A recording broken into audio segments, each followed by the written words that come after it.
ఏంటి పక్షుల గోల? ఏంటి ధార్మిక నీ చెవులకు అలా వినిపిస్తుందా ఏంటి? నాకైతే కిలకిల రావల్లా వినిపిస్తుంది. పక్షుల కిలకిల రావాలుంటేనే పర్యావరణానికి పరిరక్షణ. అవునా? పర్యావరణ పరిరక్షణకు పక్షులకు ఏమిటి సంబంధం? అవి చేసే మేలు ఇంత అంతా కావు. అవి రైతన్నలకు నేస్తాలు. రైతన్నలకు నేస్తాలా? అలా ఎలా? అవి పంట పొలాలకు హాని చేసే చిన్న చిన్న పురుగులు తింటాయి. ఇంకా ఎన్నో ప్రయోజనాలు ఉన్నాయి. నిజంగానా? ఇంకా ఏం ప్రయోజనాలు ఉన్నాయో చెప్తావా?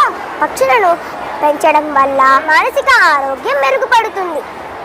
అయితే నేను కూడా పరిరక్షిస్తాను, పర్యావరణాన్ని కాపాడుతాను. ఎలా పరిరక్షిస్తావు?